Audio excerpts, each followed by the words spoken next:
Subject 847. A dark romance novel. Prologue. 12 years old. The first time I killed someone, I was wearing pink pajamas with cartoon rabbits on them. I didn't mean to do it. That's what I told them afterward, standing in the sterile white room with the two-way mirror while men in suits wrote notes on clipboards. I told them I didn't know what was happening. I told them I was scared. I told them I loved my mother. All of it was true. None of it mattered. Mom had been drinking again. She did that a lot after Dad left. Bottles hidden in the cabinet under the bathroom sink, in the laundry hamper, behind the cereal boxes. She thought I didn't notice. I noticed everything back then. The way her hands shook when she poured her morning coffee, the slur in her voice when she said goodnight, the emptiness in her eyes when she looked at me, like she was searching for someone who wasn't there anymore. That night, she'd been screaming at me about something. I can't remember what. The dishes, maybe, or my homework, or the fact that I existed and reminded her of the man who'd walked out on us both. Her face was red, spit flying from her lips as she grabbed my shoulders and shook me hard enough to make my teeth rattle. "You're just like him," she shrieked. "Worthless, selfish, a mistake." Something inside me cracked. Not my heart, not my spirit, something deeper. Something I hadn't known existed until that moment when her nails dug into my skin and her hatred poured into me like acid.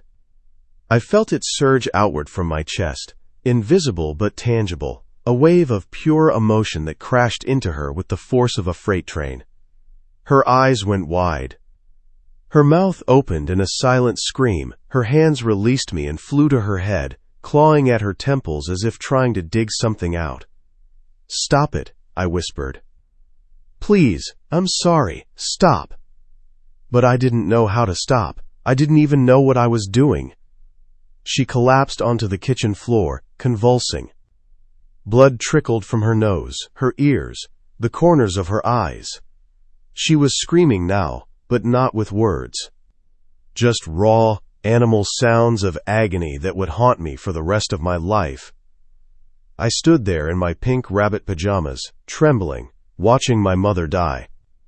The autopsy called it a massive cerebral hemorrhage. Spontaneous, unexplainable, the kind of thing that happened to 1 in a million people, they said. Just terrible luck. But I knew better. And so did they, eventually. The people who came for me 3 days after her funeral. The ones with the government IDs and the two kind smiles and the paperwork that made me disappear from the foster system before I'd even entered it. They ran tests. So many tests. Hooked me up to machines that beeped and hummed. Put me in rooms with mice, with plants, with other children who looked at me with a mixture of fear and curiosity. They gave me pills that made everything fuzzy, therapy sessions that went nowhere, isolation chambers when I couldn't control the thing inside me. Dr. Vance was the one who finally explained it to me, in that soft voice adults use when they're about to ruin your life. "You have a very special ability, Ren," she said, pen poised over her notepad, "an empathic projection of catastrophic intensity. When you experience strong negative emotions, your mind reaches out and forces those emotions onto others. Amplified, overwhelming, lethal in extreme cases." "Can you fix it?" I asked. "No. Just that. No explanation, no hope. Just a simple, devastating truth. I lived in the facility for 6 years. 6 years of white walls, and locked doors, and therapy sessions that taught me to suppress everything I felt, until I was a walking shell. They called it management. I called it survival. When I turned 18, they gave me a choice. Sort of. "You can stay here," Dr. Vance said, "in supervised care for the rest of your life, or you can enter the handler program. You'll be assigned a government monitor who will track your movements, document your emotional state, and intervene if necessary. You'll have a life. Limited, but a life. And if I refuse both?"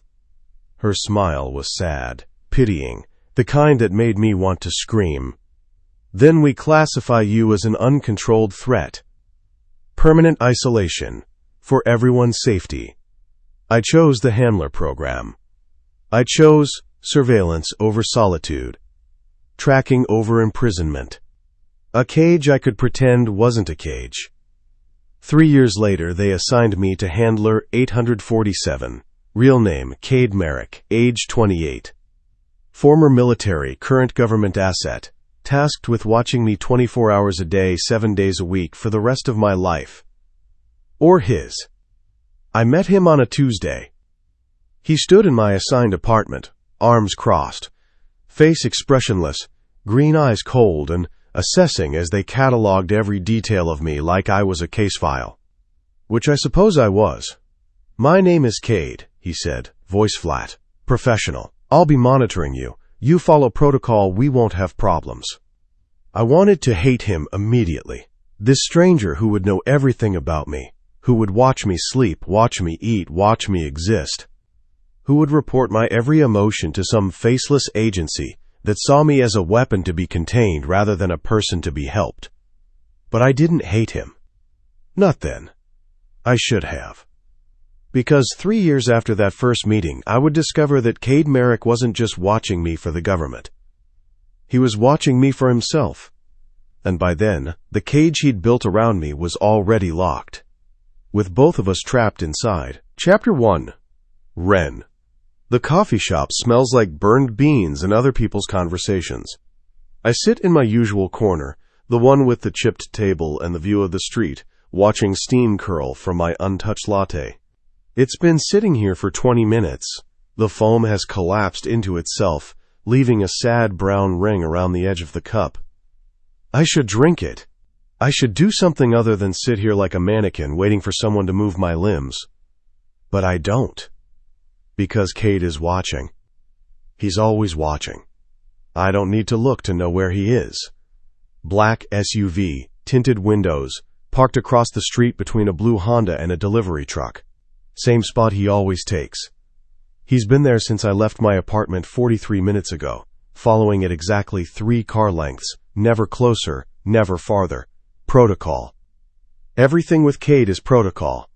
My phone buzzes on the table. I glance down at the screen. Elevated heart rate. Status? I close my eyes. Count to 5, open them again and type back. Fine, just coffee. The lie sits heavy in my chest. My heart isn't racing because of caffeine. It's racing because I'm angry. Angry at the tracking device, embedded in my left wrist, that monitors my vitals like I'm a lab rat. Angry at the man in the SUV who gets paid to catalog my every breath. Angry at myself for accepting this life like it's normal. Like I have a choice. Another buzz. Drink the coffee, you haven't eaten today. My jaw tightens. He knows I haven't eaten because the biometric monitor tracks that too. Glucose levels, hydration, sleep patterns, everything measured, everything recorded, everything reported to people who see me as a file number instead of a person. I pick up the cup and take a sip. It's cold, bitter. I force it down anyway because Cade is watching, and I've learned that small rebellions only lead to bigger restrictions. The door chimes. A woman walks in, blonde, mid-30s, pulling a toddler by the hand. The kid is crying, that high-pitched wail that sets my teeth on edge. The mother's face is tight with exhaustion and frustration as she orders a coffee with too many specifications.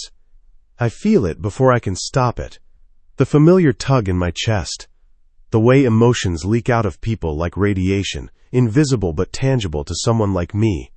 The woman's stress hits me first, followed by her resentment, her bone-deep weariness, the child's fear and confusion. I close my eyes, breathe, count backwards from 10 like Dr. Vance taught me. Don't feel it, don't absorb it, don't let it in. My phone erupts in my hand. Not a text this time. A call. I answer before the second ring because if I don't, he'll come inside, and that's worse. Your cortisol spiked. Cade's voice is flat, clinical, like he's reading from a chart. What triggered it? Nothing. Don't lie to me, Ren. I glance at the woman and child. They're sitting 3 tables away now, the mother's scrolling through her phone while the kid colors on a napkin with crayons the barista gave him. A woman came in with her kid, I say quietly. He was upset. It's fine. I'm managing. Silence on the other end. I can picture him in the SUV, jaw tight, hand gripping the phone too hard, deciding whether to trust me or pull me out. 5 more minutes, he says finally. Then you leave. I just got here. 5 minutes, Ren. Don't test me. He hangs up.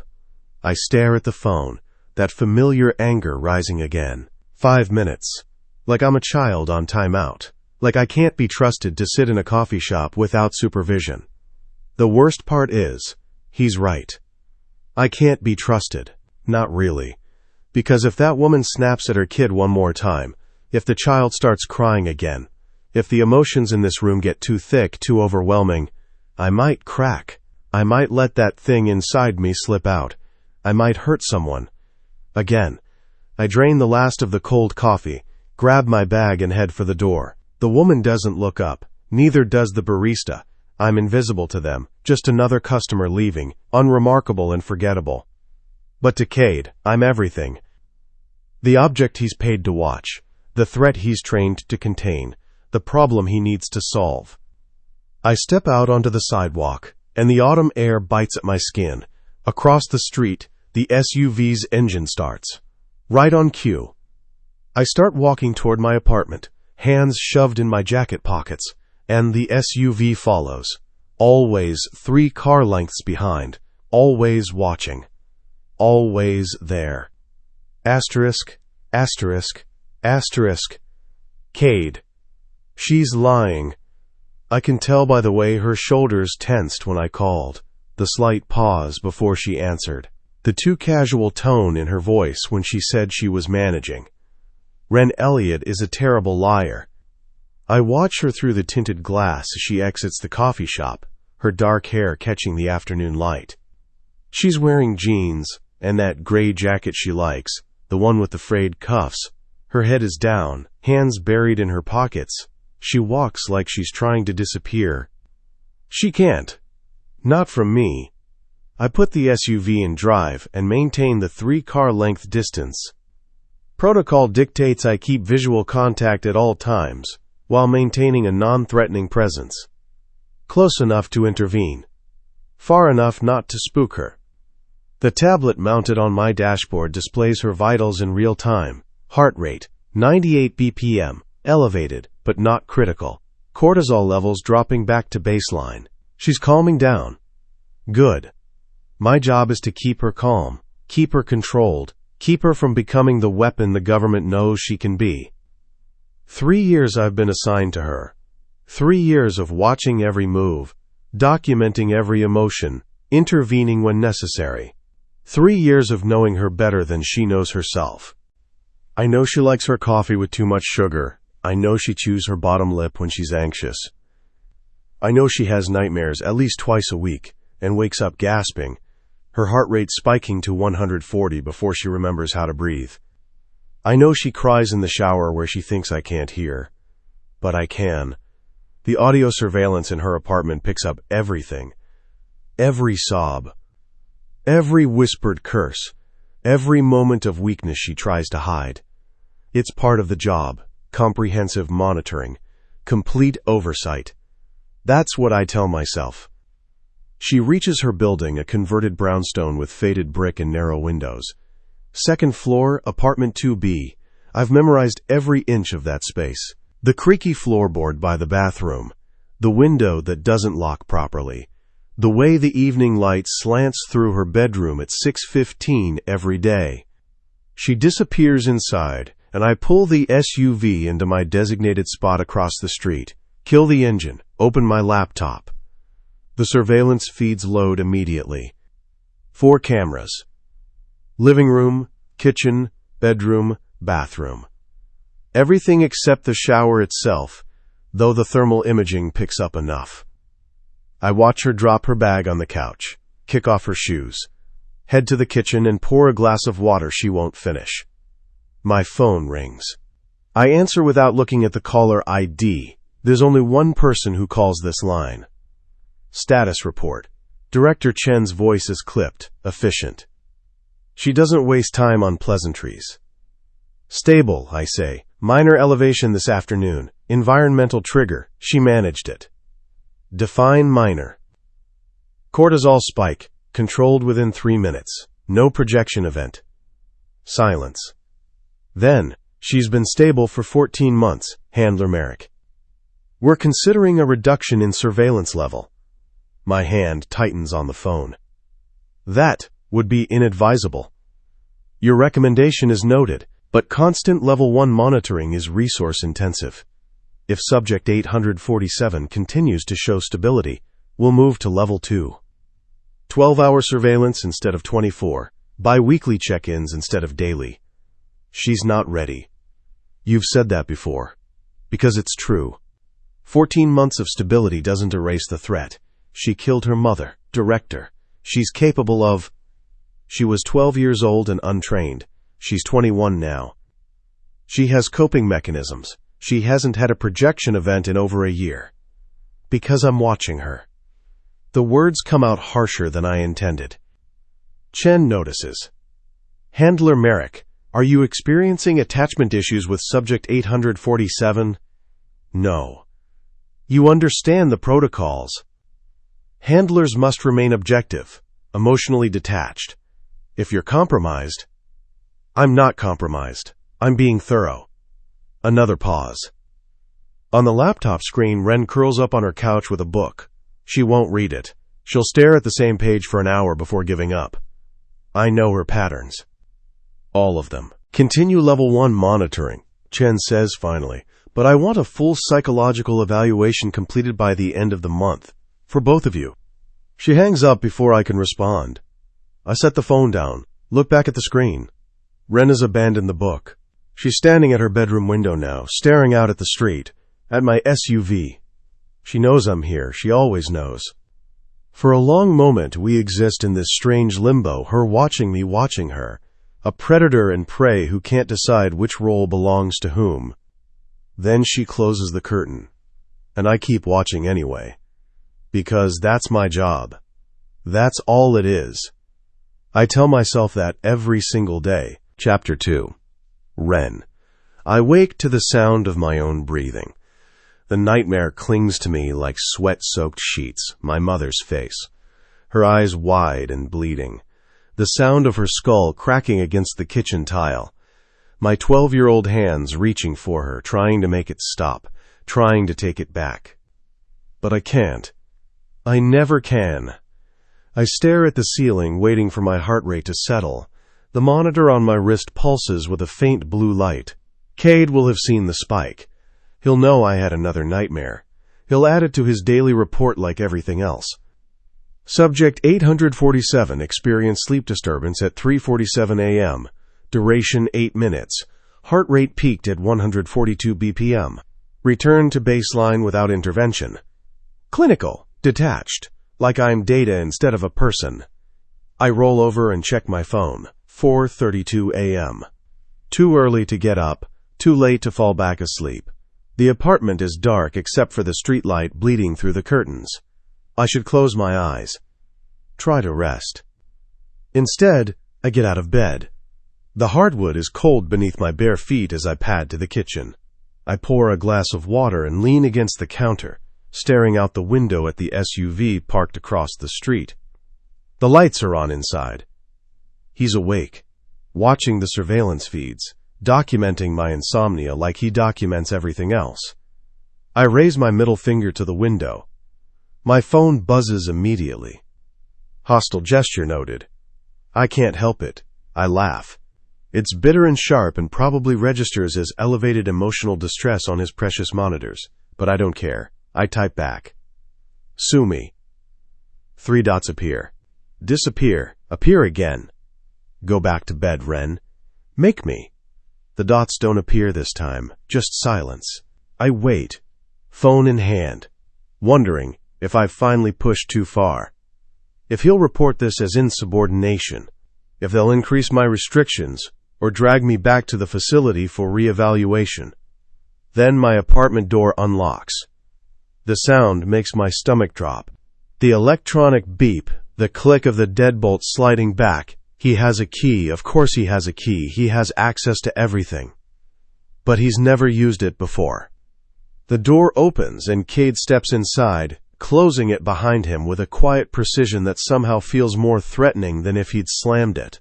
He's wearing dark jeans and a black jacket, hair slightly mussed like he ran his hand through it too many times. His green eyes find mine across the small space. We stare at each other. I'm suddenly very aware that I'm wearing an oversized t-shirt and nothing else. That my hair is a mess, and I probably look like hell, and he's standing in my apartment at 4:30 in the morning like he owns the place. Maybe he does. What are you doing here? My voice comes out steadier than I feel. You told me to make you. He closes the distance between us in 3 steps. So I am. He's close now. Too close. Close enough that I can smell his cologne, something dark and woodsy that makes my pulse jump, for reasons I don't want to examine. You can't just break into my apartment. I didn't break in. I used the authorized access granted to me as your handler. His jaw tightens. You need sleep, Ren. Your stress levels are already elevated. If you don't rest. If I don't rest, what? I'll snap? I'll hurt someone? I step back, anger flaring hot in my chest. Is that what you think? That I'm one bad night away from becoming a monster? That's not what I said. But it's what you meant. I set the glass down hard enough that water sloshes over the rim. You're always watching, always waiting for me to lose control. You probably wish I would, give you a reason to lock me up permanently. Something flashes in his eyes. Anger, maybe, or hurt. It's gone before I can identify it. You don't know what I wish, he says quietly. The words hang between us, weighted with something I can't name. My heart is pounding again, and I know he can see it on his tablet, can measure the exact number of beats per minute, can quantify my fear and anger and whatever the hell else I'm feeling right now. Get out, I whisper. Ren! Get out! For a long moment, he doesn't move.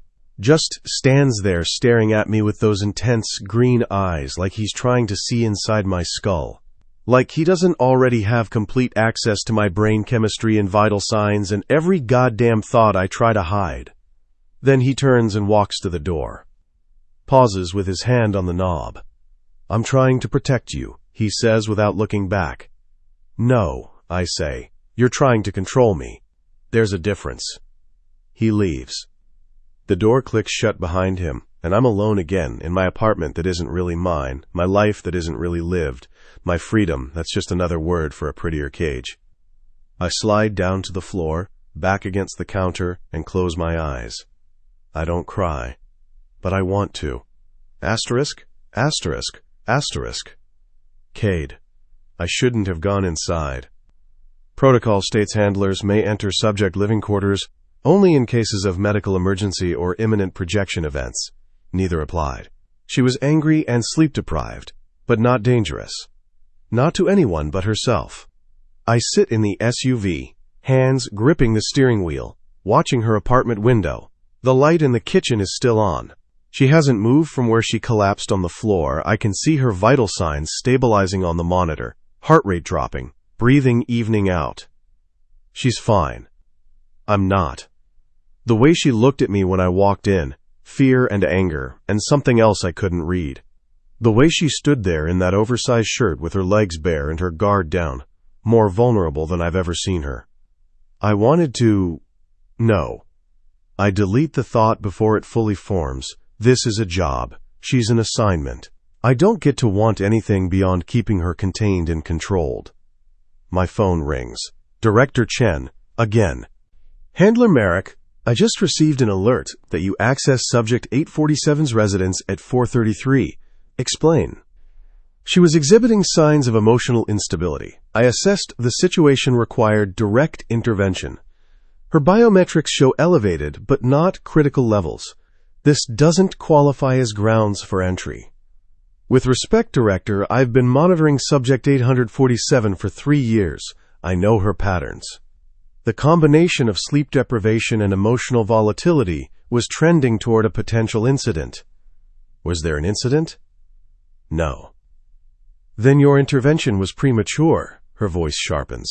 This is the second red flag in 24 hours, handler. First you argued against reducing surveillance, now you're entering her residence without proper cause. I'm beginning to question your objectivity.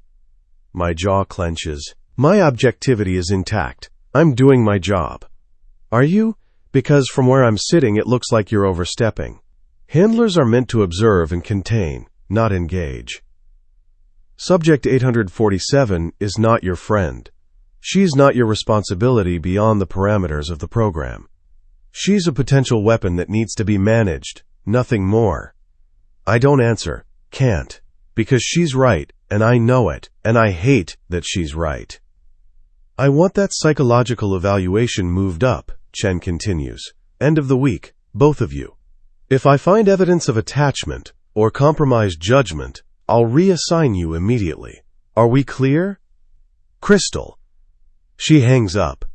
I stare at the phone. Then at the window, where Ren's silhouette is finally moving, standing up, heading toward her bedroom. Reassignment. They would give her to someone else. Another handler who doesn't know that she chews her bottom lip when she's anxious, or that she has nightmares about her mother twice a week. Someone who would see her as subject 847 instead of Ren. Someone who wouldn't care about her the way. No, I don't care about her. I'm professional, detached, objective. I open my laptop and start typing the incident report. Clinical language, factual observations. No mention of the way my pulse jumped when she told me to get out. No mention of how badly I wanted to stay. 433, entered subject residence due to concerning biometric patterns. Subject exhibited hostility and requested handler exit. Handler complied. No projection event occurred. Situation resolved. Sanitized. Safe. Exactly what they want to read. Nothing about the truth. That I went in there because I needed to see her, to be close to her, to make sure she was okay, because the thought of something happening to her makes my chest tight in a way that has nothing to do with professional concern. I send the report. The bedroom light goes off. Her heart rate settles into sleep patterns. And I sit here in the dark, watching her sleep, telling myself this is just surveillance. Just protocol. Just a lie I'm getting better at believing. Chapter 3. Ren. The bookstore is called Chapter and Verse, tucked between a dry cleaner and a vegan restaurant on 5th Street. It's small, dusty, filled with the kind of old books that smell like vanilla and thyme. The owner, Margaret, is 73 and doesn't ask questions. That's why I applied here. I've been working here for 2 weeks now, 4 hours a day, 3 days a week. It's not much, but it's something, a sliver of normalcy in a life that's anything but. Cade hated the idea. He showed up at my apartment the day after I got hired, jaw tight, arms crossed, that cold professional mask firmly in place. You didn't clear this with the program, he said. I don't need to clear it. I'm allowed to work. It's in my agreement. You're allowed to work in pre-approved locations with minimal public interaction. He pulled out his tablet, scrolling through something I couldn't see. A bookstore doesn't qualify. It's perfect, quiet, low stress. Hardly anyone comes in. That's not the point. Then what is the point, Cade? I stepped closer, anger simmering. That you can't watch me as easily? That I might have 2 seconds of privacy? His eyes flashed. The point is your safety. And the safety of everyone around you. I've been stable for over a year. Because I'm watching you. We stared at each other. The air between us crackling with tension and something else. Something darker. Finally, I said, I'm taking the job. Report me if you want. But I'm done asking permission to exist. He didn't report me. But he did install 2 additional cameras in the bookstore, one by the register, one by the back door. Margaret doesn't know. I didn't tell her. Some battles aren't worth fighting. Now I'm shelving books in the poetry section when the door chimes. I glance up, expecting Margaret's usual Tuesday afternoon customer, Mrs. Chen, who comes in to read romance novels she's too embarrassed to buy. but it's not Mrs. Chen.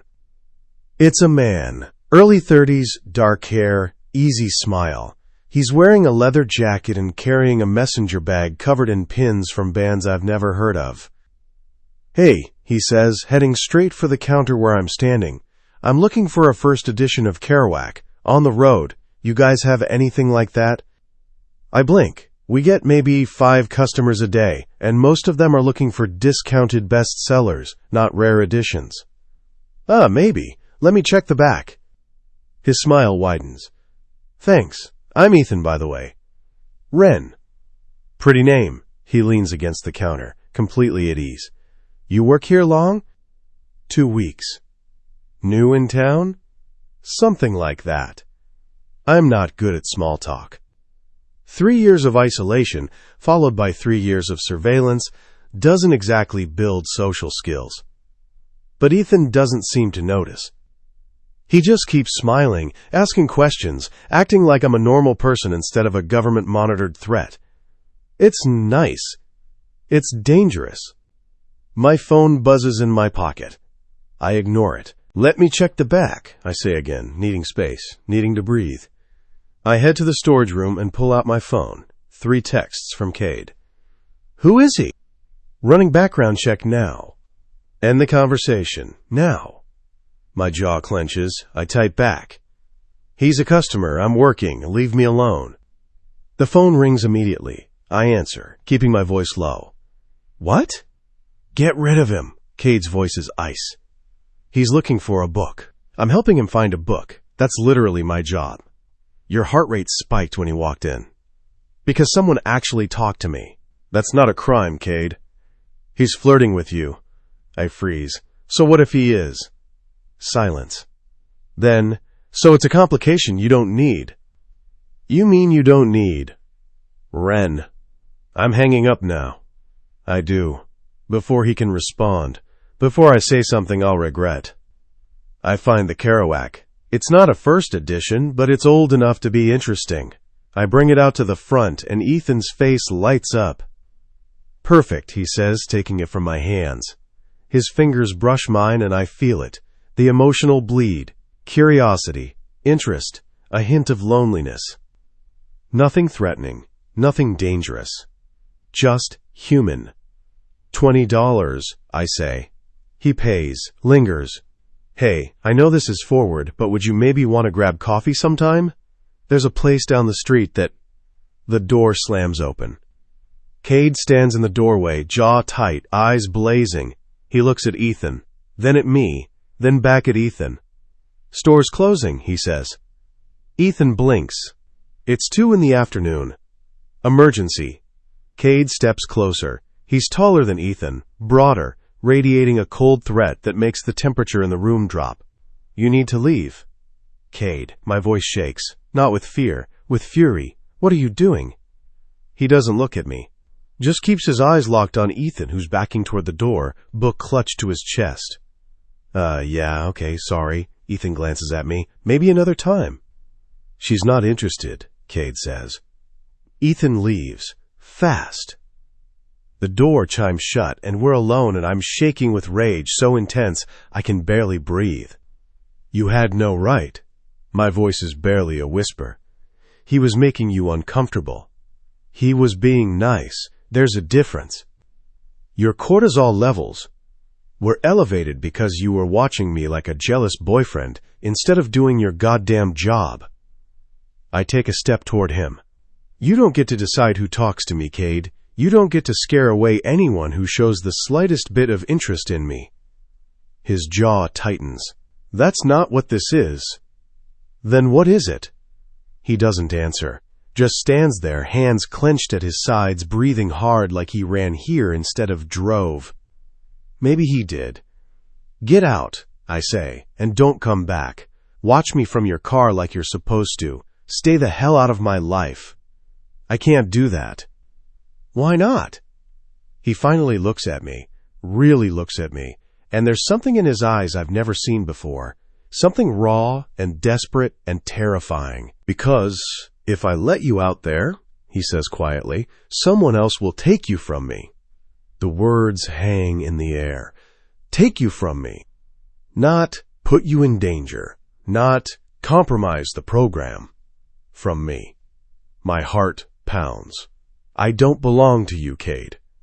He steps closer, close enough that I can feel the heat radiating off him, close enough to see the muscle ticking in his jaw. Don't you, he whispers. I can't breathe. Can't move. Can't do anything except stare at this man who's supposed to be my watcher, my handler, my keeper. Not my owner. He reaches out, slowly, giving me time to pull away. I don't. His hand cups my face, thumb brushing my cheekbone. The touch is gentle, too gentle for someone who just threatened another man for talking to me. I watch you sleep, he says softly. I know every breath you take, every nightmare, every moment you think you're alone. His thumb traces my bottom lip. You're never alone, Ren. You're always with me. I should be terrified. I should push him away. Instead, I whisper, that's not love, that's obsession. His lips curve into something that might be a smile if it wasn't so dark. I know. Then he leaves. And I stand there in the middle of the bookstore, heart racing, skin burning where he touched me, knowing that everything just changed. Knowing that I'm more trapped than I've ever been. Chapter 4. Cade. I shouldn't have touched her. 3 days since the bookstore. 3 days since I put my hand on her face and admitted what I've been denying for months.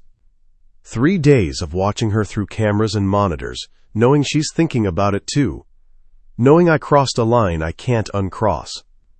The psychological evaluation is tomorrow. Dr. Reeves will ask questions designed to expose attachment, compromise judgment, boundary violations.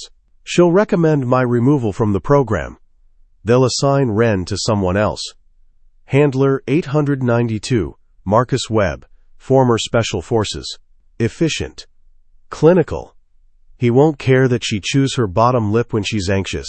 Won't notice the way her breathing changes when she has nightmares. Won't give a damn about anything except containment.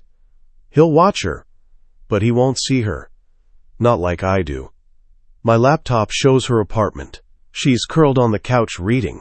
Same book she's been staring at for a week. She hasn't turned the page in 40 minutes. She's thinking about me. I know because her heart rate elevates every time she touches her cheek. The exact spot where my thumb traced her skin. Muscle memory. Phantom sensation. She feels it too. My phone vibrates. A text from Director Chen. Evaluation moved up. Tonight, 8 p.m., my office, both of you. My jaw tightens. She knows. Somehow she knows what happened, and she's accelerating the timeline. I have hours, maybe less. I text Ren. Evaluation tonight, 8 p.m. I'll pick you up at 7:30. She reads it immediately. 3 dots appear, disappear, appear again. What kind of evaluation? Standard psych assessment. Nothing to worry about. A lie. Everything about this is something to worry about. Will they ask about the bookstore? My chest tightens. Possibly. What should I say? I stare at the screen. At the question that holds so much weight. She's asking me to tell her what to say. How to protect us. Because that's what this is now. Us. Not handler and subject. Something else. Something dangerous. The truth. That I was doing my job, protecting you from a potential threat. Was he? A threat? My fingers hover over the keyboard. I could lie. Tell her yes, his background check revealed red flags. Make Ethan into something he wasn't. But I don't. No, he was clean. Long pause. Then why did you do it? I close my eyes, count to 10, open them. You know why. She doesn't respond, just reads the message. I watch her on the camera feed, see her staring at her phone, lips parted, breathing accelerated. Then she types, "This is wrong. I know. You're my handler. You're supposed to be objective.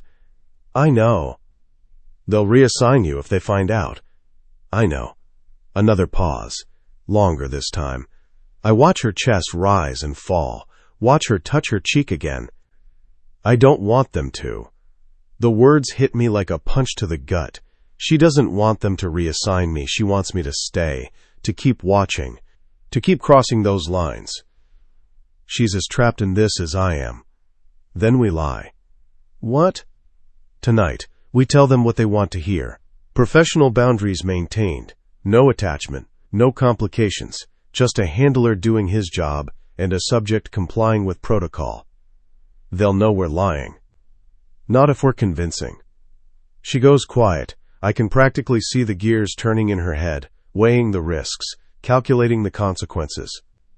Finally, okay, I'll lie for you. But Cade? Yeah? After tonight, we need to talk, really talk, about what this is. I don't answer, because I don't know what this is. Obsession. Possession. Something that started as duty and twisted into need. All I know is I can't let her go. Won't let her go. 7:30. Be ready. I send the message and close the laptop, sit back in the SUV and stare at her building. Tonight I'll lie to my superiors, falsify reports, betray everything the program stands for. And I'll do it without hesitation. Because she's mine.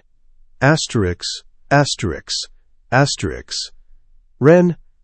Dr. Reeves has kind eyes and a voice like warm honey. I hate her immediately.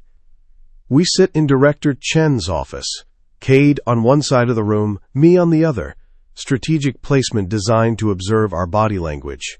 How we orient toward each other, whether we seek comfort or connection. We don't. We're careful, professional, two people bound by protocol and nothing more. Dr. Reeves smiles at me. How are you feeling, Ren? Fine. Just fine? Stable, managed, whatever word you want to use. She writes something in her notepad. And Handler Merrick, how would you describe your working relationship with him? I don't look at Cade. Keep my eyes on her. Steady, calm, professional. He monitors you 24 hours a day. That must feel invasive. It did at first. Now it's just normal. Normal. She tilts her head. Do you ever resent the surveillance? Sometimes. But I understand why it's necessary. Because you're dangerous. The word hangs in the air like smoke. I swallow. Yes. Have you had any projection events in the past year? No. Close calls? I think about the coffee shop, the woman and her crying child, the way my chest tightened and my control wavered. One or two, minor, I managed them.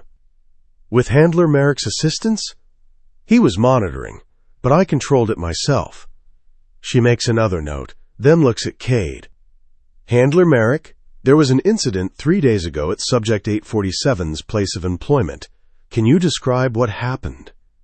I hold my breath. Cade doesn't move, doesn't blink. His voice is flat, emotionless. A male customer engaged Subject 847 in extended conversation. Her biometrics showed elevation. I assessed the situation and determined intervention was necessary. What kind of elevation? Heart rate, cortisol. Indicators of stress or emotional arousal. Was the customer threatening her? Not overtly, but prolonged social interaction increases risk of emotional attachment, which could compromise her stability. Dr. Reeves writes, and writes, and writes. So you removed the customer from the premises? Yes. Did you identify yourself as her handler? A pause, barely noticeable. No. What did you tell him? That the store was closing, that he needed to leave. And Ren, Dr. Reeves turns to me. How did you feel about Handler Merrick's intervention? This is the moment, the one we prepared for. I know what I'm supposed to say. Grateful, protected. Appropriate response from my assigned handler. But when I open my mouth, different words come out. Frustrated. Cade's eyes cut to me. I don't look at him. Frustrated. Dr. Reeves repeats. Why? Because I was handling it. The conversation was harmless. Handler Merrick's intervention was unnecessary and excessive. I can feel Cade staring at me, feel the weight of his gaze like a physical thing. Excessive, she says. That's an interesting word choice. Do you feel Handler Merrick overstepped his authority? Sometimes. Can you give me other examples? I think about him entering my apartment at 4 a.m, standing in my bedroom doorway, touching my face in the bookstore. He maintains protocol, I say carefully, but sometimes it feels personal. The room goes very quiet. Director Chen sits forward. Personal how? Like he's protecting me because he wants to, not because he has to. Dr. Reeves sets down her pen. Handler Merrick, do you have a response to that? Cade's voice is ice. Subject 847 is misinterpreting thoroughness for emotional investment. I execute my duties according to protocol. Nothing more. Are you? I turn to face him for the first time. Following protocol? Because entering my apartment without cause isn't protocol. Threatening civilians isn't protocol. His jaw tightens. I had cause. Your biometrics were elevated because you were violating my privacy. Again.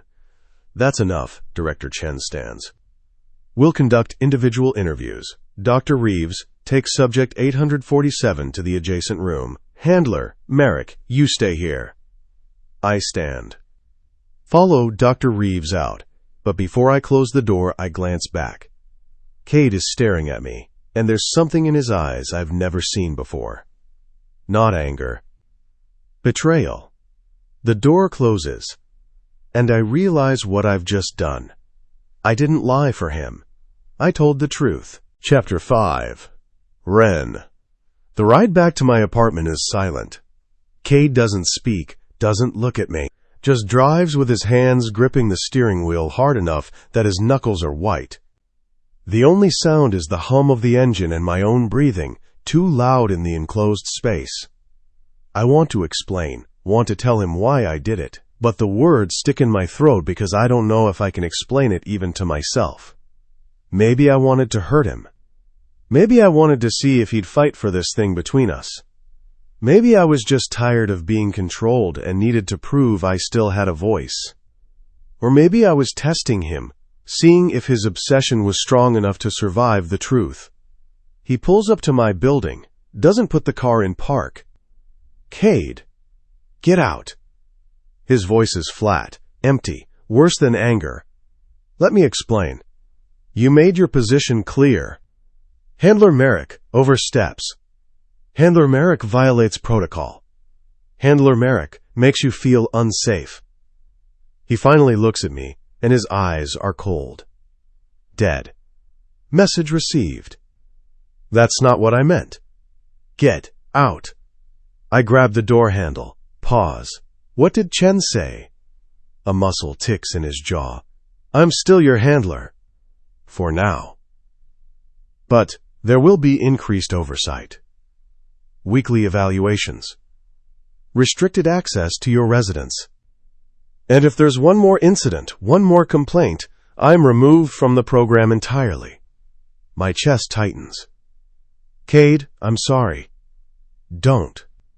He turns away, staring straight ahead. Just go inside. Lock the door. Try not to need me tonight.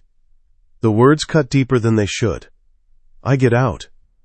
Close the door. Watch him drive away to his usual parking spot across the street. The SUV's lights stay on. He's watching. Always watching. But now there's a wall between us that wasn't there before. One I built with my own words. I go inside. Asterisk, asterisk, asterisk. 3 days pass. Cade doesn't text, doesn't call. The only communication is the biometric alerts he's required to send when my vitals spike. Short, clinical. Elevated heart rate noted. 2:34 a.m. Cortisol levels above baseline. 4:17 p.m. No questions, no concern, just data collection. Exactly what I asked for.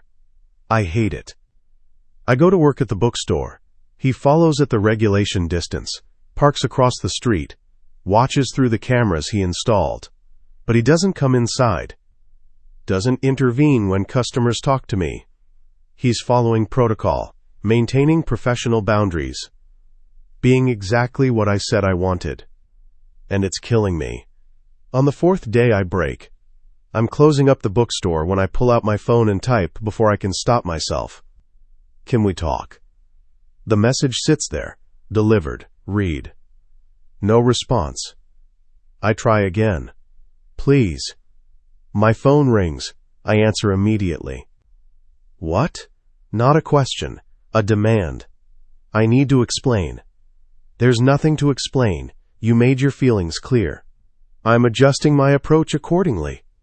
That's not what I want. Then, what do you want, Ren? His voice sharpens. Because 4 days ago, you told a room full of people that I violate your privacy and make you uncomfortable. Now you're asking me to talk? Which version is the truth? Both. I close my eyes. Both are true. You do violate my privacy. You do overstep. But I stop. Can't say it. But you what? I miss it. Silence. Then, you miss me violating your boundaries. I miss you caring enough to violate them. I miss you texting me, calling me, coming inside even when you shouldn't. My voice cracks. I miss feeling like I matter. You're a job, Ren. That's all you've ever been. The lie is so obvious it hurts. Liar. Excuse me? You're lying. If I was just a job, you wouldn't have threatened Ethan. You wouldn't have told me someone would take me from you. You wouldn't have touched my face like... I stop. Breathe. Like you needed to. Another pause. Longer this time. What do you want from me? His voice is quieter now. Dangerous. You want me to admit it? Fine. I'm obsessed with you. I think about you every second of every day. I know things about you no one should know, and I don't feel guilty about it. I watch you sleep and I tell myself it's surveillance, but it's not. It's need. He laughs, bitter and dark. Happy now. My heart is pounding so hard I can hear it in my ears. No, I whisper. No? I won't be happy until you stop treating this like a confession and start treating it like a choice. What the hell does that mean? It means stop acting like you're a victim of your own feelings. You want me? Then do something about it. Stop hiding behind protocol and regulations and professional boundaries. Stop pretending you're the only one who feels this. The words hang in the air. I can hear him breathing on the other end of the line, fast, uneven. You don't know what you're asking for. Don't I? You've been watching me for 3 years, Cade. You know everything about me, every fear, every weakness. You think I don't know what it would mean to let you in? To give you that kind of power? Then why are you... Because I'm tired of being alone. Because I'm tired of pretending I don't feel it too. Because for 3 years you've been the only person who sees me. My voice breaks. The only person who stays. Silence. Long enough that I think he's hung up.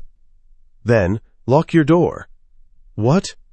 Lock your door, Ren, and don't unlock it for anyone, not even me. Why not? Because if I come over there right now, I won't stop at your door. I won't stop at conversation. I won't stop at anything you're ready for. My breath catches. Maybe I'm ready. You're not. Trust me. How do you know? Because I know you, Ren, better than you know yourself. And I know that if I come over there, if I touch you the way I want to, if I show you exactly how much control I've been holding back. He stops, breathes. You'll run. And I can't let you run. Not again. Not again. I frown. I've never run from you. You ran in that evaluation, threw me under to save yourself. I was scared. Of me? Of this? Of what it means? Of how much I stop. Can't say it either. How much you what? Need you. The admission hangs between us. Dangerous. Irrevocable. When he speaks again, his voice is rough, raw. I'm coming over. Okay. Don't unlock the door. You have a key. I know, and I'm going to use it. But I need you to understand what that means. When I walk through that door, everything changes. No more professional distance. No more protocol. Just you and me, and this thing we've been trying to deny. My pulse races. I understand. Do you? Yes. He hangs up. I stand there in the empty bookstore, phone pressed to my ear, listening to dead air. Then I run. Asterisk, asterisk, asterisk. Cade. I watch her run out of the bookstore. See her on the street cameras, heading toward her apartment at a pace just short of sprinting. Her heart rate is 132. Breathing elevated. Adrenaline spiking. She's scared. Good. She should be. I give her 5 minutes, let her get inside, lock the door, convince herself she's safe. Then I get out of the SUV. The walk to her building feels longer than it should. Every step, deliberate, measured. I'm crossing a line I swore I never would. Breaking rules I've followed for 3 years. But she asked for this. She said she needed me. And I'm done pretending that's not exactly what I wanted to hear. I unlock her door with my key, step inside. She's standing in the middle of the living room, waiting. Her eyes are wide, lips parted, chest rising and falling with each rapid breath. She looks terrified. She looks perfect. I close the door behind me, lock it. We stare at each other. Tell me to leave, I say quietly. She doesn't. Tell me you don't want this. She shakes her head. Then say it. Say you want me here. I want you here, she whispers. I cross the room in 3 steps, cup her face in my hands the way I did in the bookstore. But this time, I don't stop there. This time, I kiss her. It's not gentle, not soft. It's 3 years of wanting compressed into one moment, desperate and demanding, and exactly what I've been denying myself. She gasps against my mouth and I swallow the sound, one hand sliding into her hair, the other gripping her waist, pulling her against me. She tastes like coffee and mint and something uniquely her, something I've imagined but never known. Her hands fist in my jacket and she kisses me back just as hard, just as hungry, like she's been starving for this too. When I pull back, we're both breathing hard. This is wrong, she says. I know. They'll remove you if they find out. I know. We can't. I kiss her again, slower this time, deeper. When I pull away, I rest my forehead against hers. Tell me to stop, I whisper. Tell me this is a mistake, and I'll walk out that door. Go back to being your handler. Nothing more. She looks up at me, and in her eyes I see the same thing I feel. Not love. Not yet. But need. Raw and desperate and undeniable. Don't stop, she says. So I don't. I pick her up, and she wraps her legs around my waist, kissing me like she's drowning and I'm air. I carry her to the bedroom I've watched through cameras for 3 years, but never entered in person. And as I lay her down on the bed, as I strip away the barriers between us one by one, I know there's no going back from this. No returning to professional distance. No pretending this is anything but what it is. Obsession, possession, mine. Chapter 6. Ren. I wake up tangled in sheets and Cade. His arm is draped across my waist, possessive even in sleep. His breathing is steady against my neck. For a moment I just lie there, feeling the weight of him, the warmth, the reality that this actually happened. We crossed the line, obliterated it, and now I don't know how to uncross it. I try to slip out of bed without waking him, but his arm tightens immediately. Where are you going? His voice is rough with sleep. Bathroom. He lets me go. Reluctantly, I lock myself in the bathroom and stare at my reflection. My hair is a mess, lips swollen, a mark on my neck that definitely wasn't there yesterday, evidence of what we did written all over my skin. I should feel guilty. I don't. I should be scared. I am. But not of him. Of how much I wanted it. How much I still want it. When I come back out, Cade is sitting on the edge of the bed, fully dressed. His expression is unreadable. We need to talk, he says. My stomach drops. About what? About how this works now. I pull on a robe, suddenly feeling too exposed. What do you mean? He stands, walks to me, cups my face in his hands the way he's done before, but now it feels different, heavier. I meant what I said last night. Everything changes. No more pretending this is just professional. No more distance. His thumb brushes my cheekbone. You're mine now, Ren, completely. The words should terrify me. They don't. Okay, I whisper. Okay, he searches my eyes. You understand what that means? I think so. No. His grip tightens slightly. You need to be sure. Because once we do this, there's no going back. I won't let you go. Won't let anyone take you. You'll be mine in every way that matters. My heart pounds. And you'll be mine?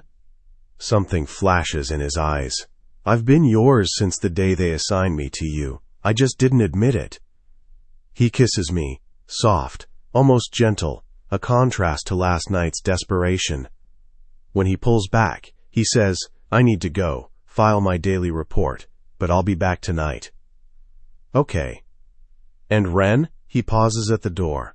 No more talking to strangers. No more coffee shop conversations. No more bookstore customers who look at you like they want something. I frown. Cade. I'm serious. You're mine. That means no one else gets to have you, not even in small talk. The possessiveness should bother me. It doesn't. Not yet. Okay, I say again. He smiles, kisses me one more time, then leaves. And I stand there in my apartment, wearing his marks, agreeing to his rules, wondering when exactly I stopped being a person and became a possession. Asterisk, asterisk, asterisk. A week passes. Cade comes over every night. We eat dinner, watch movies, talk about nothing important. And then we end up in bed, tangled together, the surveillance cameras in my apartment conveniently turned off. It's almost normal. Almost. Except for the ways it's not. He texts me constantly now, not just biometric alerts. Questions about what I'm doing, who I'm with, what I'm thinking. I tell myself it's sweet, attentive. But there's an edge to it, a demand hidden in the questions. He shows up at the bookstore more often, sits in the corner, watches. Margaret noticed. Asked if he was my boyfriend. I said yes. Because what else could I say? He's my government-assigned handler who I'm sleeping with in violation of every regulation that exists. And when Ethan came back, that's when I realized how deep I'd fallen into this. Ethan walked in on a Thursday afternoon. Same easy smile, same messenger bag. He saw me and his face lit up. Hey, I was hoping you'd still be working here. I glanced at Cade in the corner. He was already standing. Hi, I said to Ethan. Can I help you find something? Actually, I wanted to apologize. For last time, your friend seemed pretty intense. I didn't mean to cause problems. No, it's fine. Really. Cade moved closer. I could feel his presence behind me like a storm front.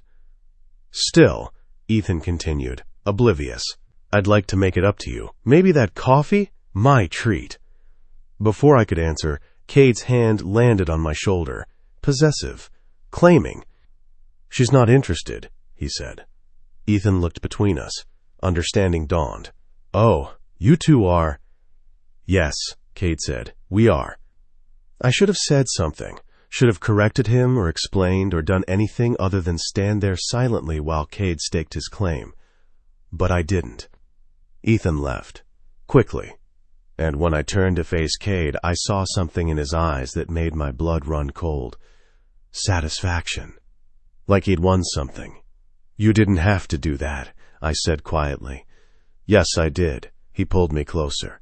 You're mine, Ren. I told you. That means I don't share. He was just being friendly. He was looking at you like he wanted to fuck you. I flinched at the crudeness. Cade? Don't. His grip tightened. Don't defend him. Don't defend anyone who looks at you like that. You're mine. Say it. This is too much. Say it, Ren. I looked into his eyes. saw the desperation there, the need, the fear that I might slip away. And I said it. I'm yours. He kissed me, hard, right there in the middle of the bookstore where anyone could see. And I let him. Because somewhere along the way, I'd stopped fighting the cage. I'd started building it myself. Asterisk, asterisk, asterisk. Cade. The weekly evaluation with Dr. Reeves is a formality now. I sit across from her, answer her questions with practiced ease, file my reports with sanitized language that hides everything that matters. Subject 847 continues to show stability, I say. No projection events. Biometrics within acceptable parameters. Compliance with protocol remains high. Dr. Reeves makes notes. And your relationship with the subject? Still professional? Completely. The lie comes easily. Too easily. No boundary concerns since our last discussion? None. I've maintained appropriate distance while ensuring comprehensive monitoring. She doesn't believe me. I can see it in her eyes. But she has no proof. I've been careful. Turned off cameras when necessary. Falsified timestamps. Covered my tracks with the precision of someone who knows exactly how the system works. Because I built the system. Very well, she says. But Handler Merrick, I want to be clear. Any deviation from protocol will result in immediate removal. No warnings. No second chances. Are we understood? Perfectly. I leave her office and head straight to my SUV, check the surveillance feeds. Wren is at home, curled on the couch reading. She's been there all afternoon. Waiting for me. My phone buzzes. A text from Marcus Webb. Handler 892, the one they would assign to Wren if I'm removed. Heard they're reviewing your case. Need backup? I delete the message without responding. Marcus won't get anywhere near Wren. No one will. I've made sure of that. Falsified reports showing concerning patterns in her biometrics that only I can manage. Documented phantom incidents that require my specific expertise. I've made myself indispensable. And if they try to remove me anyway, I have contingencies. I drive to her apartment, let myself in with my key. She looks up from her book, a smile spreading across her face when she sees me. Hey, she says. Hey, I cross to her, pull her into my arms. Breathe in the scent of her hair. She feels like home, like the only thing that matters. How was the evaluation? She asks against my chest. Fine, they suspect nothing. Are you sure? I'm sure. I tilt her chin up. Stop worrying. I have everything under control. She searches my eyes. Cade, what happens if they find out? If they separate us? My jaw tightens. They won't. But if they do, they won't. I grip her harder. I won't let them take you from me. I don't care what I have to do. She goes quiet. And in that silence, I know she hears what I'm not saying. That I would burn the entire program down before I let her go. That I've already crossed lines she doesn't know about. That the cage I've built around her is tighter than she realizes. Okay, she whispers. I kiss her, slow, deep, claiming. And as I carry her to the bedroom, as I strip away her clothes and hear her gasp my name, I know the truth. This isn't love. It's addiction. Possession. Need so consuming, it's destroyed every principle I ever had. And I don't care. Because she's mine. And I'll do whatever it takes to keep her. Chapter 7. Wren. It starts with a phone call I'm not supposed to hear. Cade is in the shower. I'm in the kitchen making coffee when his phone rings on the counter. The caller ID says Director Chen. I don't answer it, but I do listen when it goes to voicemail and she starts talking. Handler Merrick, we've reviewed your reports on Subject 847. The inconsistencies are concerning. Biometric data doesn't match your documented incidents. We're conducting an independent audit. Report to my office Monday morning, alone. My blood runs cold. Inconsistencies. Independent audit. He's been falsifying reports. The water shuts off. I delete the voicemail notification and step back from the phone like it burned me. Cade emerges, towel around his waist, hair dripping, He sees my face. What's wrong? Nothing. The lie tastes like ash. Just tired. He crosses to me, cups my face, studies my eyes with that intensity that used to make me feel seen but now feels like surveillance. You're lying. Not a question, a statement. I'm not. Your heart rate just spiked, breathing elevated, cortisol through the roof. He brushes his thumb across my cheekbone. I know every tell you have, Ren, so tell me, what's wrong? I pull away. You can't do this. Do what? Use my own body against me. Monitor me like I'm still just a subject. My voice shakes. We're supposed to be together, equals, but you're still watching me like I'm a threat. His expression hardens. You are a threat. That doesn't change just because we're sleeping together. The words hit like a slap. Is that all this is to you? Sleeping together? You know it's more than that. Do I? Because it feels like I traded one cage for another. You're still controlling me, still watching every move, still treating me like property. You are my property. He steps closer. You agreed to that. You said you were mine. I didn't think you meant it literally. Then you weren't paying attention. His voice drops.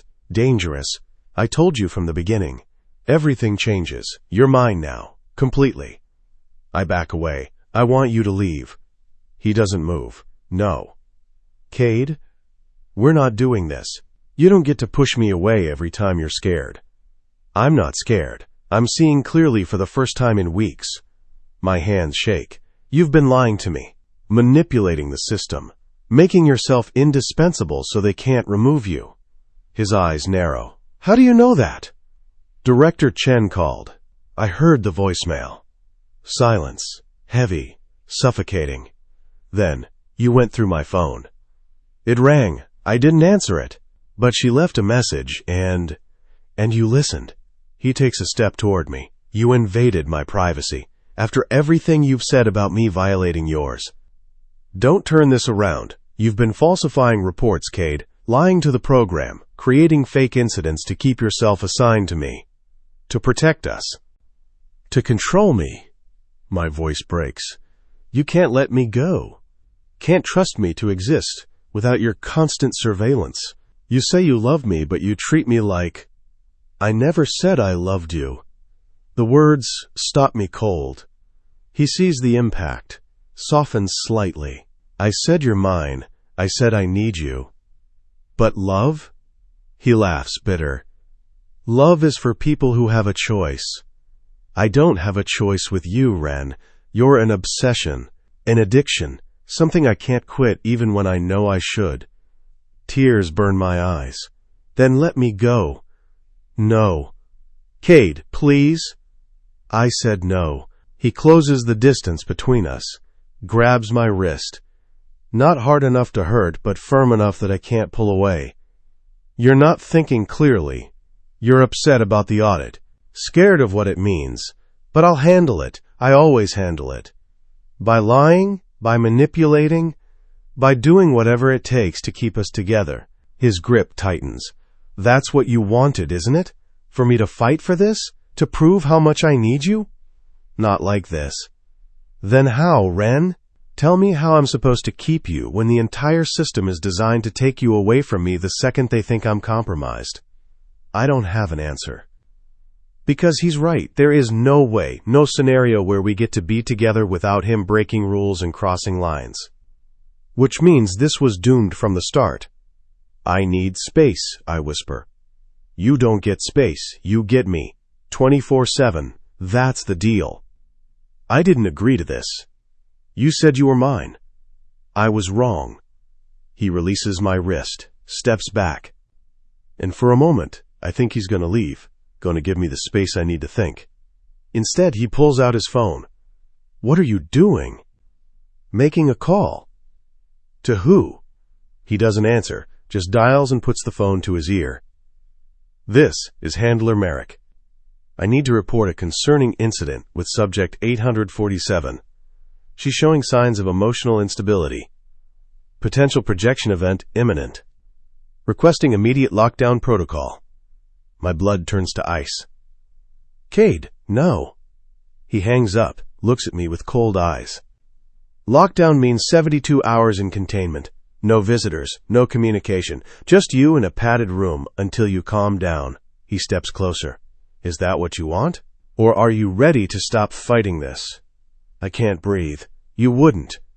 Call them back. Tell them it was a false alarm, that you're fine. He reaches for me. Or don't, and see what happens when you try to leave me. The cage isn't just locked anymore. It's shrinking. Asterisk, asterisk, asterisk. I wait until he leaves for his meeting with Director Chen. He canceled the lockdown, told them I was stable after intervention, but the threat hangs between us now, a weapon he can use whenever I step out of line. I have maybe 2 hours before he's back. I pack light, clothes, cash I've been hiding, my passport. I leave my phone on the counter, leave the biometric monitor on the bathroom sink after prying it off my wrist with a kitchen knife. Blood runs down my arm, but I don't care. I'm getting out. There's a lawyer, Margaret mentioned her once, specializes in cases involving government programs, civil rights violations. She has an office downtown. I make it 3 blocks before the SUV pulls up alongside me. Cade gets out.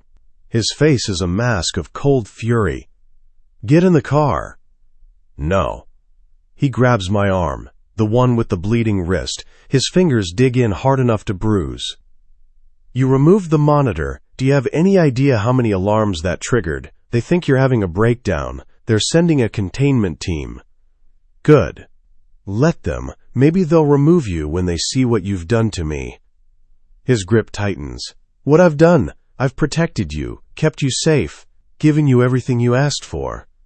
I asked for freedom. You gave me another cage. You don't want freedom. You want someone to blame for your own choices. He pulls me closer. You wanted this. You begged me not to stop. Don't act like I forced you into anything. He's right. And that's the worst part. I did want this. Did beg him. Did build this cage alongside him. But wanting something doesn't make it right. Let me go, I whisper. Sirens in the distance. Getting closer. Cade hears them too. His jaw clenches. If you get in that car right now, I can fix this. Tell them it was a malfunction, that you're stable. And if I don't? Then they take you, lock you in a facility, and I'll never see you again. His voice breaks. Is that what you want? The containment van rounds the corner. Black. Unmarked. I've seen them before in training videos. Mobile isolation units for projection events. This is my choice. Cade's cage or theirs. His obsession or their isolation. I look at him. Really look at him. See the desperation in his eyes.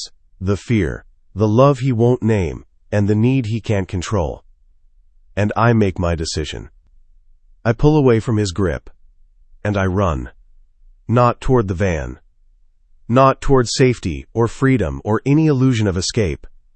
I run into the crowd. Into anonymity. Into the one place neither Cade nor the containment team can follow without causing a scene. Behind me I hear Cade shout my name. Hear footsteps pounding after me. But I don't stop. I run. And for the first time in 3 years, I'm not being watched. Chapter 8. Cade. I lose her in the crowd. One moment she's there, dark hair disappearing between bodies, and the next, she's gone. Vanished into the afternoon rush like she was never real. The containment team arrives, 4 agents in tactical gear. They look at me, at the empty street. At the blood trail leading into the crowd. Where is she? The lead agent demands. I don't answer, can't, because I don't know. For the first time in 3 years, I don't know where Ren is. My tablet is dead. No biometric feed. No location data. The monitor she ripped off lies on her bathroom counter, still transmitting flatline readings. She's offline. Invisible. Free. Handler Merrick, the agent's voice sharpens. I need you to tell me what happened. I could lie. Say she attacked me, had a projection event, became violent. I could make her into the monster they always feared she'd become. But I don't.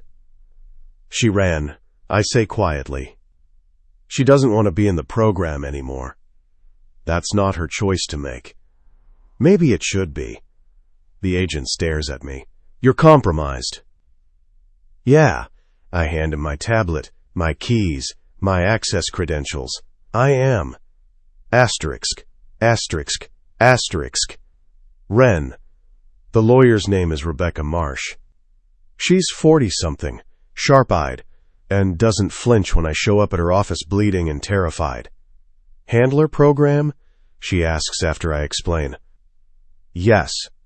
And you want out? Yes. She studies me. The program operates under national security protocols.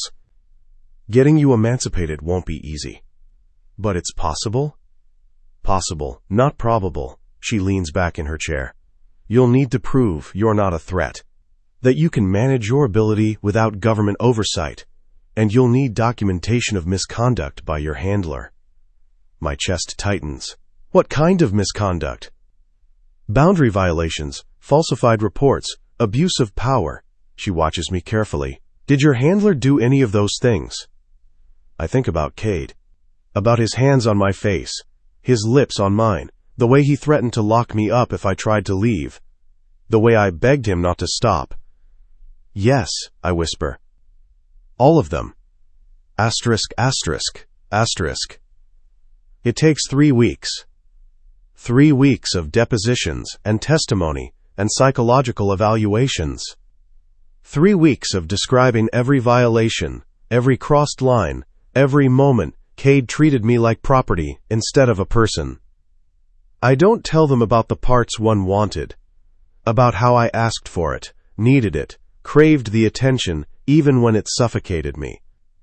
I just tell them what they need to hear. That I was a victim. That he abused his authority.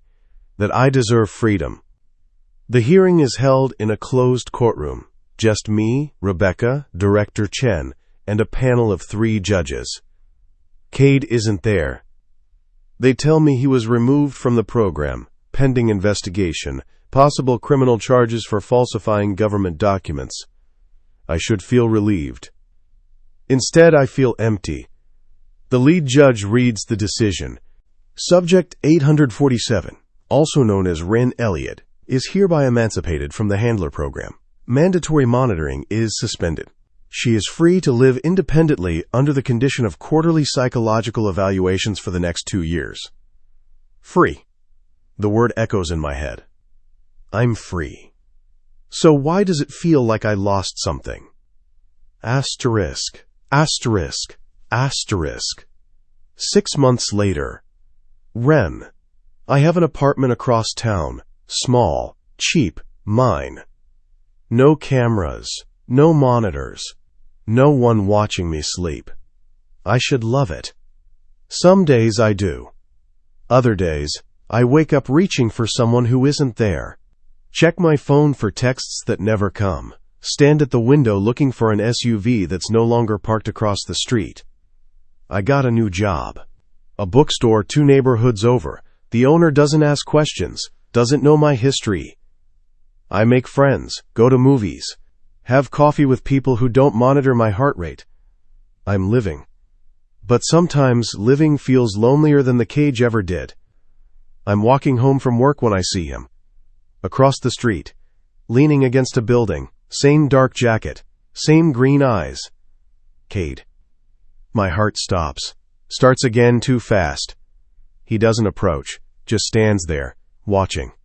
I should run, should call Rebecca, should do something other than stand here staring at the man who nearly destroyed me. But I don't. I cross the street. He straightens as I approach, tension in every line of his body, like he's afraid I'll run, or afraid I won't. Hi, I say. Hi. His voice is rough, like he hasn't used it in a while. We stand there, 2 people who used to know everything about each other, now strangers. How long have you been following me? I ask. He doesn't lie. 3 months. My breath catches. Cade. I don't come close. Don't interfere. He stops, looks away. I just need to know you're okay. You can't do this. You can't watch me anymore. We're done. I know. Then why are you here? He finally looks at me, and I see it, everything I felt in that apartment, that bookstore, that bed. Need, obsession, love disguised as possession. Because I can't stop, he says simply. I tried. God, I tried. But you're in my head, Ren, every second. I dream about you, wake up reaching for you, see you in every crowd. He steps closer. I'm not here to hurt you, not here to control you. I'm just here because being near you is the only time I can breathe. Tears burn my eyes. That's not healthy. I know. It's obsession. I know. We can't be together, not after everything. He nods. I know that too. But he doesn't leave. And I don't walk away. We just stand there, 6 feet apart, both trapped in different cages of our own making. I should go, I whisper. Yeah. Neither of us moves. Do you? I stop. Start again. Do you still watch me, from a distance? Every day. I should be angry, scared, should call the police and get a restraining order. Instead, I say, okay. His eyes widen. Okay. You stay away. Don't approach. Don't interfere. I swallow. Just be there, where I can see you if I need to. It's unhealthy, codependent. Probably the worst decision I could make. But freedom, I've learned, doesn't mean being alone. Sometimes it means choosing your own cage. I can do that, he says softly. I nod, turn to leave. Ren? I look back. For what it's worth, he says, I'm sorry. For everything I put you through. For the cage I built. For not being strong enough to let you go. A tear slides down my cheek. I'm sorry, too. For what? For not being strong enough to want you to. I walk away. And he stays. Watching. Always watching. Asterisk, asterisk, asterisk. Some nights I see him across the street from my building. Some days I catch a glimpse of him in coffee shops, bookstores, parks. Never close, never interfering, just there. A shadow I can't shake, don't want to shake. My therapist says it's unhealthy, that I'm enabling his obsession, that real freedom means cutting all ties. She's probably right, but she doesn't understand what it's like to be seen, really seen, by someone who knows every dark corner of your soul and stays anyway. She doesn't understand that some cages are built from the inside out, that sometimes the person holding the key is you. I'm free now. No monitors, no handlers, no surveillance. Just me and my choices and the man who watches from a distance. Maybe that's not freedom. Maybe it's just a different kind of cage. But it's mine. And his.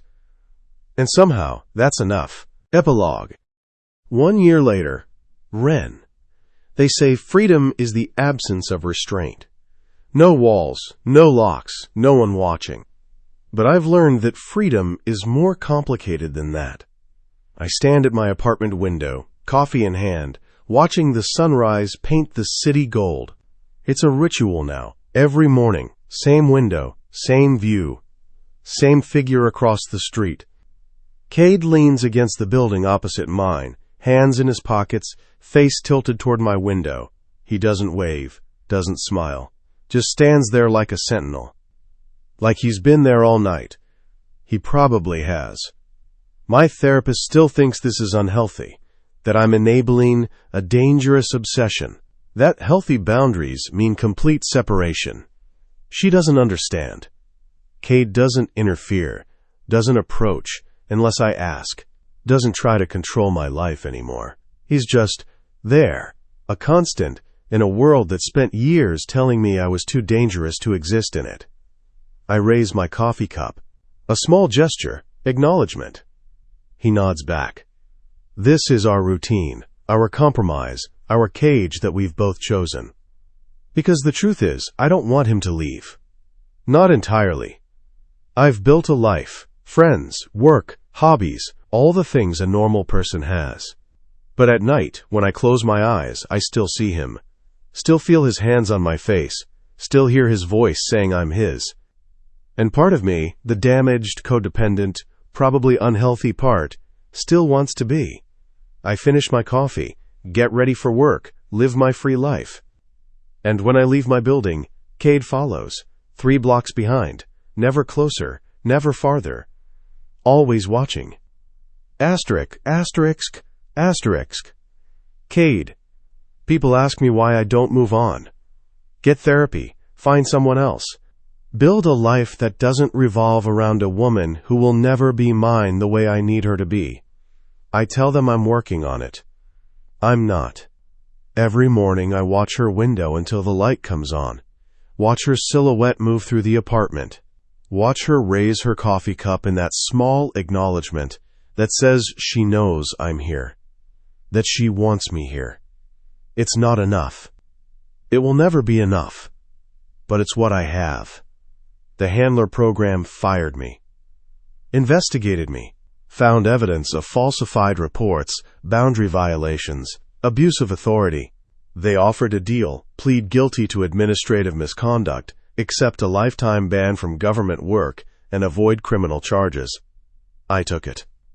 Because going to prison would mean losing even this, these mornings, these glimpses, this sick, twisted version of connection that's the only thing keeping me functional. I have a job now, security consulting.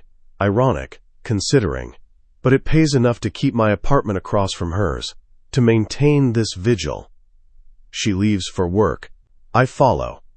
3 blocks behind, far enough that she feels free, close enough that I can intervene if something happens. Nothing ever happens. She's stable, hasn't had a projection event in over a year, the quarterly evaluations confirm it. She's managing her ability, living normally. She doesn't need me, but I need her. And she knows it. And she lets me stay anyway. Asterisk, asterisk, asterisk. Ren. Sometimes, on quiet nights, I think about what we could have been. If we'd met differently. If I wasn't dangerous. If he wasn't broken. Maybe we could have been normal. Coffee dates and movie nights and arguments about whose turn it is to do the dishes. But we're not normal. I'm a weapon learning to be a person. He's a man who loved his cage more than his freedom. And this strange dance of proximity and distance is the closest we'll ever get to together. I'm okay with that. Most days. Tonight I stand at my window. The city lights blur in the rain. Across the street, Cade stands under an awning, watching my building. He's soaked. Must have been out there for hours before the rain started. I grab my phone, type a message. You should go home. You'll get sick. 3 dots. Then, I'm fine. I stare at the message. At the man across the street. At the cage we've built that has bars we can both see through but never quite touch. And I type something I haven't said in a year. Do you want to come up? The 3 dots appear, disappear, appear again. Minutes pass. Then, only if you're sure. Am I sure? No. This is probably a mistake, probably unhealthy, probably everything my therapist warned me against. But I'm tired of being alone. Tired of pretending that freedom means isolation. Tired of lying to myself about what I want. I'm sure. I watch him cross the street, watch him enter my building, hear his footsteps on the stairs. My heart pounds. He knocks, soft, tentative. I open the door. We stand there, threshold between us, a line we've both been too afraid to cross. Hi, I say. Hi. He's dripping water onto my floor, shivering slightly. You look terrible. A ghost of a smile. I feel terrible. Then come inside. He hesitates. Ren, if I come in. I know. I step back, open the door wider, come in anyway. He does. And as I close the door behind him, as we stand in my small apartment facing each other after a year of distance, I realize something. Freedom isn't the absence of cages. It's the ability to choose which ones you step into, and who you let hold the key. Are you sure about this? He asks quietly. I reach for his hand, cold, wet, trembling. No, I say honestly, but I'm doing it anyway. He pulls me close, rests his forehead against mine, and in that moment we're both exactly where we need to be. Trapped. Together. Free. End.